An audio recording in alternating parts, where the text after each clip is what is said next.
So today I will be started from first topic in our subject bookkeeping and accountancy. Last lecture I will be discuss on new syllabus of bookkeeping and accountancy, but today I will be started first topic in our subject of bookkeeping and accountancy. This topic name is Introduction to Partnership and Partnership Final Account. These topic are to be various important for point of view of 12th board examination, because these topic are to be asking for higher marking weightage in 12th board examination. So following contents are to be prepared from this topic. Number first, understand the meaning of partnership firm. Number second, know the important features of partnership firm. Number third, understand the meaning of Indian Partnership Act 1932. Next, know the importance of partnership deed. Next, understand the provision applicable in absence of partnership deed. And last, know how to maintain capital account of partners and how to maintain partnership final account. So these contents are to be prepared in this topic.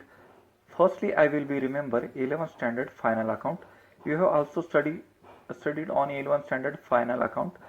तर 11वीला देखील तुम्ही final account नावाचा हा topic obviously study केलेला आहे आणि अगदी त्याच्याशीच रिलेटेड हा टॉपिक आहे. 11वीला जो तुम्ही फायनल अकाउंट हा टॉपिक स्टडी केलेला आहे तो टॉपिक सोल ट्रेडिंग कन्सर्नशी रिलेटेड आहे आणि 12thला जे फायनल अकाउंट टॉपिक आहे त्या पार्टनरशिप फर्मशी रिलेटेड फायनल अकाउंट टॉपिक आपल्याला प्रिपेअर करायचा आहे किंवा आपल्याला तो स्टडी करायचा आहे. तर 11वीला जे फायनल अकाउंट आपण प्रिपेअर केलं होतं किंवा जे फायनल अकाउंट मेंटेन केलं होतं ते फायनल अकाउंट सोल ट्रेडिंग कन्सर्नशी रिलेटेड होतं. तर सोल ट्रेडिंग कन्सर्न म्हणजे काय, तर सोल ट्रेडिंग कन्सर्नची मिनिंग आपण पाहूया. So meaning of sole trading concern, those business can be run by single individual person is called as sole trading concern. तर जो व्यवसाय व्यक्तिगत एका व्यक्तीद्वारे चालवला जातो, ज्या व्यवसायासाठी लागणारं भांडवल ही एकच व्यक्ती गुंतवते आणि अशा स्वरूपाच्या व्यवसायाचं व्यवस्थापन एकाच व्यक्तीद्वारे केलं जातं, अशा स्वरूपाच्या व्यवसायाला व्यक्तिगत व्यवसाय असे म्हणतात. तर व्यक्तिगत व्यवसायामध्ये एकच व्यक्ती व्यवसायासाठी लागणारं भांडवल गुंतवते, त्याचप्रमाणे व्यवसायाचं व्यवस्थापन देखील ती एकच व्यक्तीद्वारे केलं जातं. त्यामुळे व्यवसायामध्ये मिळणाऱ्या नफ्या आणि तोट्याला ती व्यक्ती स्वतः जबाबदार असते. अशा स्वरूपाच्या व्यवसायाला व्यक्तिगत व्यवसाय असे म्हणतात. त्यामुळे आपण पाहिलेलं आहे तर 11वीला जे फायनल अकाउंट मेंटेन केलेलं आहे तर ते फायनल अकाउंट आपण सोल ट्रेडिंग कन्सर्नशी रिलेटेड फायनल अकाउंट आपण मेंटेन केलेलं आहे आणि त्या फायनल अकाउंट्समध्ये आपण प्रॉफिट आणि लॉसचं डिस्ट्रीब्युशन करत नव्हतो किंवा प्रॉफिट आणि लॉस आपण शेअर करत नव्हतो, कारण ते फायनल अकाउंट सोल ट्रेडिंग कन्सर्नशी रिलेटेड होतं. तर सोल मीन्स सिंगल पर्सन. तर सोल या शब्दाचा अर्थ सिंगल पर्सन, अर्थातच एका व्यक्तीद्वारे चालवला जाणारा व्यवसाय म्हणजे sole trading concern. One person is slowly responsible the providing capital bring in the risk of enterprises and management of business. तर ज्या व्यवसायामध्ये एकच व्यक्ती भांडवल गुंतवते आणि व्यवसायासाठी पूर्णपणे एकच व्यक्ती जबाबदार असते, अशा स्वरूपाच्या व्यवसायाला व्यक्तिगत व्यवसाय असे म्हणतात. तर व्यक्तिगत व्यवसायामध्ये जो रिस्क फॅक्टर क्रिएट होतो तो सर्व रिस्क एकच व्यक्ती बिअर करत असते. त्यामुळे या व्यवसायामध्ये नफ्या आणि तोट्याचं विभाजन केलं जात नाही. आणि आपण पाहिलेलं आहे व्यक्तिगत व्यवसायाचा फायनल अकाउंट मेंटेन करत असताना आपण प्रॉफिट आणि लॉसचं डिस्ट्रीब्युशन करत नव्हतो. The limitation of sole trading concern, if will has not able to expand the business because limited capital, unlimited liability, absence of specialization, etc. So, sole trading concern has a not a suitable from expandation of his business because the various limitation of sole trading concern for like limited capital, limited managerial skill, absence of specialization, not suitable for large scale operation, lack of stability, etc., etc. These are the various limitation of sole trading concern. Which time need of expandation of business, that time partnership firm are various suitable. तर आपण पाहिलेलं भागी व्यक्तिगत व्यवसायामध्ये अनेक प्रकारचे limitation असतात. For like limited capital source, limited manager ability, unlimited liability, unsuitability, unstability, असे विविध प्रकारचे लिमिटेशन व्यक्तिगत व्यवसायामध्ये असल्यामुळे व्यक्तिगत व्यवसाय व्यवसायाच्या वृद्धीसाठी लाभदायक ठरत नाही. त्यामुळे व्यक्तिगत व्यवसाय एका ठराविक मर्यादेपलीकडे आपली व्यवसायाची वृद्धी करू शकत नाही. ज्यावेळी व्यवसायाच्या वृद्धीची आवश्यकता असते किंवा ज्यावेळी व्यवसायाची वृद्धी घडवून आणायची असते अशावेळी भागीदारी व्यवसाय हा अतिशय उपयुक्त मानला जातो. So look at the next point, introduction. The sole proprietorship has its limitations such as limited capital, limited managerial ability, unlimited liability, no suitability, absence of specialization, etc. मी आधी सांगितल्याप्रमाणे व्यक्तिगत व्यवसायामध्ये अनेक प्रकारच्या मर्यादा असल्यामुळे व्यक्तिगत व्यवसाय बिझनेस एक्सपांड करण्याच्या दृष्टीने सुटेबल ठरत नाही. कारण व्यक्तिगत व्यवसाय एक्सपांड करण्यासाठी अनेक प्रकारच्या मर्यादा येतात. त्यामुळे जर व्यवसाय जर एक्सपांड करायचा असेल, एका ठराविक लेवलच्या पलीकडे जर व्यवसायाची वृद्धी जर घडवून आणायची असेल तर अशावेळी भागीदारी व्यवसाय हा उपयुक्त मानला जातो. Hence when a business is to be set up on a skill which need more capital and involve more risk, two or more person come together to run it. ज्यावेळी मोठ्या प्रमाणामध्ये व्यवसायासाठी भांडवलाची आवश्यकता असते, त्याचप्रमाणे मोठ्या प्रमाणात रिस्क बेअर करायची असते, त्याचप्रमाणे व्यवसायामध्ये एक चांगल्या प्रकारच्या मॅनेजर स्किलची आवश्यकता असते. अशावेळी 2 पेक्षा अधिक व्यक्ती एकत्र येऊन जो व्यवसाय सुरू करतात त्या व्यवसायाला पार्टनरशिप फर्म असे म्हणतात. They agree to share the capital, the management, the risk and profit of business such mutually. भागीदारी व्यवसायामध्ये सर्व भागीदार समप्रमाणामध्ये भांडवल गुंतवतात. त्याचप्रमाणे व्यवसायाच्या व्यवस्थापनामध्ये सर्व समप्रमाणामध्ये सहभागी होतात. व्यवसायाची रिस्क देखील ते समप्रमाणामध्ये बेअर करतात. The relation based on the agreement amongst the person is termed as a partnership. The person who have entered into the partnership are individual known as a partners and collectively as a firm. भागीदारी व्यवसायामध्ये जे partners involve होतात त्या पार्टनरला किंवा त्या व्यक्तीला partner असे म्हणतात आणि सर्व पार्टनरची मिळून जी फर्म रन होते त्याला पार्टनरशिप फर्म असे म्हणतात. So next point, meaning and definition of partnership firm. Meaning of partnership firm. Partnership is an organization where there is an association of 2 or more persons come together to carry on business with a view to share profit or loss of firm. तर भागीदारी व्यवसाय हे अशा प्रकारचं organisation आहे की ज्याच्यामध्ये 2 किंवा 2 पेक्षा अधिक व्यक्ती एकत्रित येऊन नफा आणि तोट्याचं विभाजन करतात. अशा स्वरूपाच्या व्यवसायाला भागीदारी व्यवसाय असे म्हणतात. Partnership is an agreement between 2 or more person. तर भागीदारी हा एक 2 किंवा 2 पेक्षा अधिक व्यक्तीमध्ये घडून येणारा व्यावसायिक करार आहे ज्यामध्ये नफ्याचं डिस्ट्रीब्युशन, नफ्या आणि तोट्याचं डिस्ट्रीब्युशन कुठल्या रेशोप्रमाणे करायचे, कशा पद्धतीने करायचे याची सर्व लिखित माहिती पार्टनरशिप ॲग्रीमेंटमध्ये असते. So next point, definition of partnership firm. According to Indian partnership act 1932 section 4. The partnership as it is the relationship between persons who have agreed to share the profit of business carried on by all or any one of the acting for all.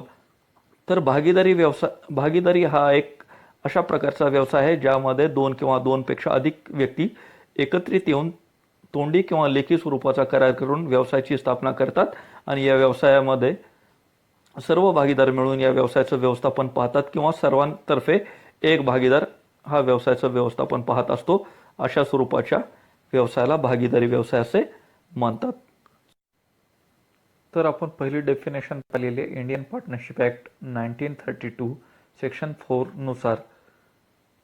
यामध्ये असं सांगण्यात आलेलं आहे, सर्वांतर्फे एकाने किंवा काहींनी किंवा सर्वांनी चालवलेल्या व्यवसायातील नफ्याची वाटणी आपसात करण्याचे ज्या ज्या व्यक्तींनी ठरवले असते त्या सर्व व्यक्तींच्या परस्परातील संबंधांना भागीदारी असे म्हणतात. अशी व्याख्या भारतीय भागीदारी कायदा 1932 सेक्शन 8 नुसार करण्यात आलेली आहे. Second definition of partnership firm according to professor हेने.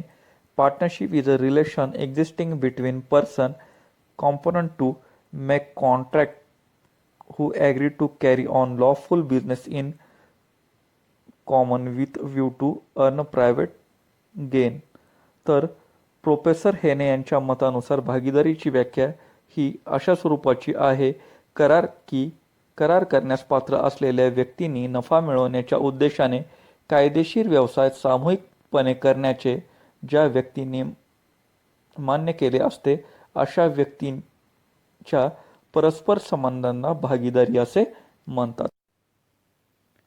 So the next contents in this topic, features of partnership firm. The various features of partnership firm, but some features are clear in the meaning and definition of partnership firm. The meaning and definition of partnership firm. Partnership is an agreement between two or more persons. They share profit and loss for the proportion of his ratio. Partnership firm is conducted by only lawful business. Each and every partners are joint owner and management in this firm. So the meaning and definition of partnership firm are clear. The following features for like agreement, lawful business, sharing profit and loss, joint ownership and management, registration etcetera. तर भागीदारी व्यवसायाचे वैशिष्ट्य आपल्याला भागीदारी व्यवसायाच्या अर्थाने व्याख्येवरून सहज लक्षात येतात. तर भागीदारी व्यवसायाची अर्थाने व्याख्या आपण पाहिली आहे.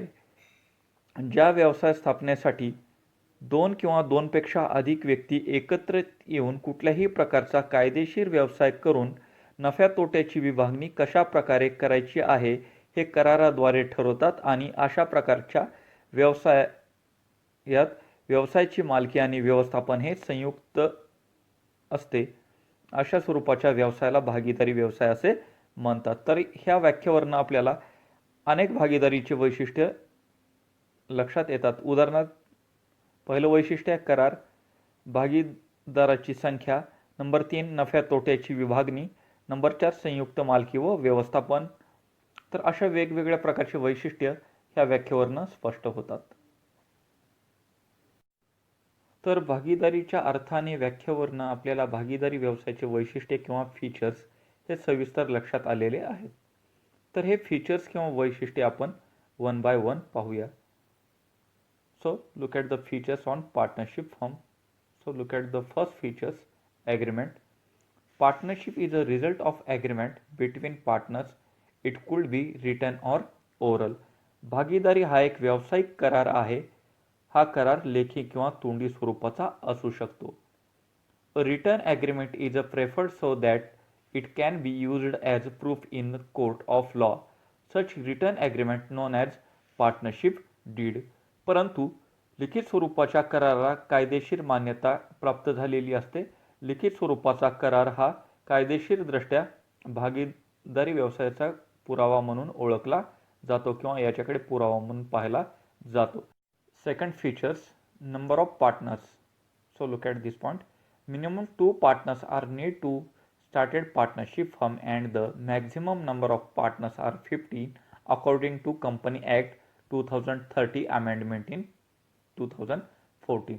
तर भागीदारी व्यवसायाच्या स्थापनेसाठी कमीत कमी 2 भागीदारांची आवश्यकता असते आणि जास्तीत जास्त 50 भागीदारांची आवश्यकता असते असे भारतीय कंपनी कायदा 2013 मध्ये नमूद करण्यात आलेली आहे आणि हा कंपनी कायदा 2014 मध्ये अमेंडमेंट झालेला आहे. तर भारतीय कंपनी कायदा 2013 नुसार भागीदारी व्यवसायाच्या स्थापनेसाठी कमीत कमी 2 भागीदारांची आवश्यकता असते आणि जास्तीत जास्त 50 भागीदारांची आवश्यकता असते. Number 3, lawful business. Business undertaken by partnership should be lawful. It cannot undertake business which is not allowed by state. The definition of partnership also does not permit any illegal business. भागीदारी कायद्याअंतर्गत भागीदारी व्यवसायाची स्थापना ही केवळ आणि केवळ कायदेशीर स्वरूपाच्या व्यवसायासाठीच होत असते. भागीदारी व्यवसायाअंतर्गत आपण कुठल्याही प्रकारचा बेकायदेशीर व्यवसाय सुरू करू शकत नाहीत. So, fourth features in partnership firm, share of profit and loss. Look at these features, share profit and loss. The purpose of partnership is to be earn maximum profit. तर भागीदारी व्यवसायाचा मुख्य उद्देश हा मोठ्या प्रमाणामध्ये नफा मिळवणे हा असतो. Partners have to share profit and loss according to the ratio given the agreement. तर भागीदारी व्यवसायातील नफ्या आणि तोट्याचं विभाजन हे भागीदारी करारामध्ये ठरवलेल्या प्रमाणानुसार केलं जातं. If agreement silent about the ratio, the profit and loss share will be equal. जर भागीदारी व्यवसायातील करारामध्ये नफ्या आणि तोट्याचं विभाजन कशा पद्धतीने करायचं आहे याची स्पष्टता दिलेली नसते, अशावेळी प्रॉफिट आणि लॉसचं विभाजन हे समप्रमाणात केलं जातं. So, fifth features of partnership firm: unlimited liability. The liability of partners is unlimited, joint and several. That is, partners are liability till the last rupee in their pocket. If asset of business is not sufficient to pay liabilities, the personal property of partner can be utilized. If any one of partner is declared insolvent, then hence liability will be borne by solvent partner. तर भागीदारी व्यवसायातील सर्व भागीदारांची जबाबदारी अमर्यादित तसेच संयुक्तिक स्वरूपाची असते. त्यामुळे भागीदारी व्यवसायातील देणी देण्यासाठी जर व्यावसायिक मालमत्ता कमी पडत असेल तर भागीदारांना आपली वैयक्तिक मालमत्ता विकून व्यवसायातील देणी द्यावी लागते. तसेच जर भागीदारी व्यवसायातील एखादा भागीदार जर इन्सॉल्वंट जर झाला असेल तर त्याच्या वतीने सॉल्वंट्स भागीदारांना व्यावसायिक देणी द्यावी लागतात. So next important features of partnership firm: registration. Registration of partnership firm is a compulsory only the state of Maharashtra with effect from 1st April 2005. तर महाराष्ट्रामध्ये भागीदारी संस्थेची नोंदणी करणे हे सक्तीचे आहे. तर महाराष्ट्रात 1 एप्रिल 2005 पासून भागीदारी संस्थेची नोंदणी करणं हे सक्तीचे करण्यात आलेले आहे. According to Indian partnership act 1932, registration of partnership firm is optional. It means a firm may or may not be registered. तर भारतीय भागीदारी कायदा 1932 नुसार भागीदारी संस्थेची स्थापना करण्यासाठी भागीदारी संस्थेची नोंदणी करणे हे सक्तीचे नाही किंवा नोंदणी केली नाही तरी कायद्यानुसार कोणताही दंड नाही, परंतु भागीदारी संस्थेची नोंदणी करणे हे फायदेशीर असते. Registration of firm merely certify its existence and it is a process of entering the name of partnership firm in the register of registrar. तर भागीदारी संस्थेची नोंदणी करण्यासाठी ज्या अधिकाऱ्याची नियुक्ती केली जाते त्या अधिकाऱ्याला नोंदणी अधिकारी असे म्हणतात आणि नोंदणी अधिकारी आपल्या नोंदणी पुस्तकामध्ये भागीदारी संस्थेची नोंदणी करत असतो. भागीदारी कायद्याअंतर्गत भागीदारी व्यवसायाची स्थापना ही केवळ आणि केवळ कायदेशीर स्वरूपाच्या व्यवसायासाठीच होत असते. भागीदारी व्यवसायाअंतर्गत आपण कुठल्याही प्रकारचा बेकायदेशीर व्यवसाय सुरू करू शकत नाहीत. So fourth features in partnership firm: share of profit and loss. Look at these features: share, profit and loss. The purpose of partnership is to be earn maximum profit. तर भागीदारी व्यवसायाचा मुख्य उद्देश हा मोठ्या प्रमाणामध्ये नफा मिळवणे हा असतो. Partners have to share profit and loss according to the ratio given the agreement. तर भागीदारी व्यवसायातील नफ्या आणि तोट्याचं विभाजन हे भागीदारी करारामध्ये ठरवलेल्या प्रमाणानुसार केलं जातं. If agreement silent about the ratio, the profit and loss share will be equal. जर भागीदारी व्यवसायातील करारामध्ये नफ्या आणि तोट्याचं विभाजन कशा पद्धतीने करायचं. So last features on partnership firm. Feature number 8: principal and agent. Each partners work in twofold capacities, that is principal and agent. A partners act as a principal of firm with outsiders and with the other partners hence act as an agent. भागीदारीमध्ये प्रत्येक भागीदाराची भूमिका ही दुहेरी असते. जेव्हा एखादा भागीदार भागीदारी संस्थेच्या वतीने तिसऱ्या व्यक्तीबरोबर व्यवहार करीत असतो तेव्हा त्याची भूमिका मालकासारखी असते, परंतु त्याच वेळेस इतर भागीदाराच्या दृष्टिकोनातून किंवा इतर भागीदारी संस्थेच्या वतीने तो अभिकर्ता किंवा दलाल म्हणून भूमिका बजावत असतो. सर्वजण त्या संस्थेचे मालक असतात आणि त्याचबरोबर अभिकर्ते असतात. अशा प्रकारे सर्व भागीदाराची भूमिका ही दुहेरी असते. त्यामुळे सर्व भागीदार हे प्रधान आणि अभिकर्ते असतात. सो या ठिकाणी भागीदारी व्यवसायाचे सर्व फीचर्स संपलेले आहेत. So thanks of all.